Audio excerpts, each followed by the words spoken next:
Words, walls, and the human machine.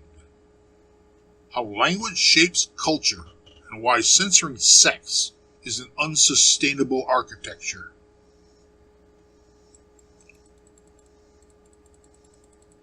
Language is not a neutral plumbing system that merely carries facts from one head to another.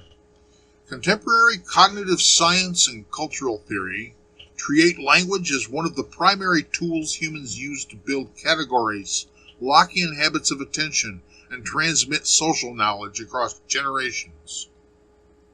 Words create shared reference points, labels, metaphors, grammatical frames that make some ideas easy to think and communicate and make others awkward or even invisible. Over time, those affordances change what a culture notices, fears, values, and trusts. Empirical work in law, how labels and generic language shape cultural inheritance, shows that linguistic patterns act like scaffolding for social categories. They don't determine thought in a rigid, mechanical way, but they bias perception and make certain social practices easier to reproduce. PNAS and the Wiley Online Library. Two consequences follow that are important for questions of censorship. First, what can we say easily is what we can coordinate about. Conversely, what we routinely suppress becomes difficult to coordinate, study, or reform. Second, language both reflects and constructs effective life. Having words, metaphors, and neutral registers for bodily facts and for desire shapes how people learn to experience, negotiate, and regulate sexual life. When a culture is rich, precise vocabularies, and open conversational norms about sex, health, consent, pleasure, identity, it makes measurement, education, and harm prevention feasible. When sex becomes primarily a topic of euphemism, taboo, or legal risk, it migrates into rumor, stigma, and shadow economies, places where misinformation, coercion, and harm thrive. Recent scoping reviews of sexual taboos and censorship show clear links between restricted discourse and poorer sexual and reproductive health outcomes, greater stigma, and higher levels of secrecy that impede public health intervention. That's the PMC. Enter AI and automated content moderation. The scale of modern online communication made algorithmic filtering practically inevitable. Platforms cannot rely solely on human moderators, but current AI moderation systems are trained within the linguistic and normative priors of their designers, and the data sets they're fed, and those priors are often conservative, Anglocentric, and risk-averse. That produces two problems. The first is false negatives and cultural mismatch.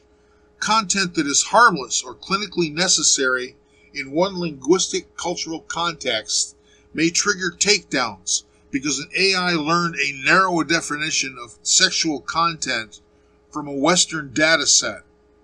The second is chilling effects. When platforms broadly restrict sexual language, even medically or educationally framed, creators and institutions self-censor to avoid penalties, reducing the availability of legitimate information. Scholarly analyses and recent studies document disproportionate harms when content moderation systems operate without linguistic or cultural nuance, especially for non-Western languages and marginalized communities. Cambridge University Press and Assessment, SSRN. Why is a policy that requires AI to remove or silence all reference to sex unsustainable? Think of three interacting failures. epistemic blackout. Public health, sex education, and social science rely on descriptive language. When platforms remove the words researchers, clinicians, and educators use, or drive them underground, data collection becomes patchy, interventions lose reach, and misinformation fills the vacuum. A century of scholarship on censorship shows that prohibiting discourse about a domain does not stop the domain. It only pushes it into less visible, less regulated, and more dangerous channels. The practical result is worse outcomes for health and safety. The PMC and the Duke Law Scholarship Repository. Normative brittleness. The language is the medium of normative negotiation, what counts as consent, harm, dignity.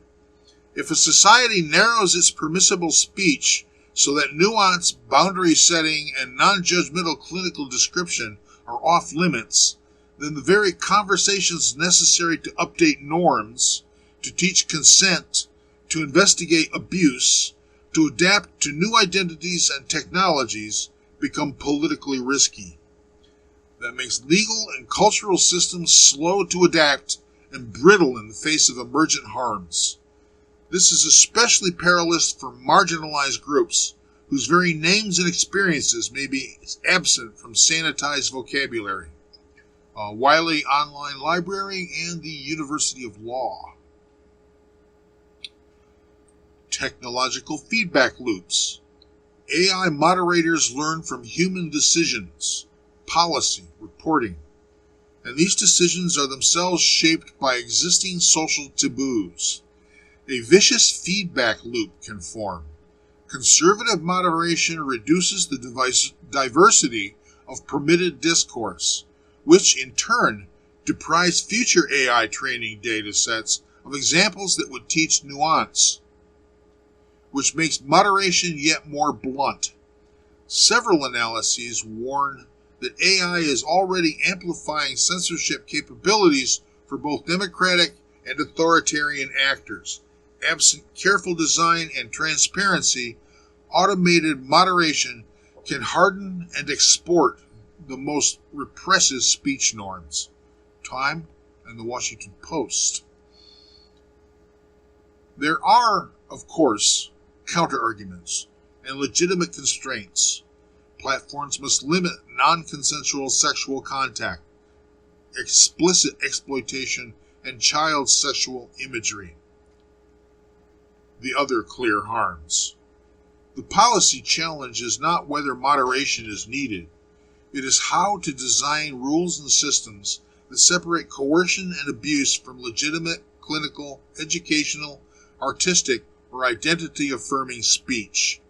A few practical design principles emerge from both moral reasoning and empirical work. Contextual moderation over keyword bans. Systems that consider intent, audience, and surrounding context. Is this a medical article, an artistic work, an educational ad?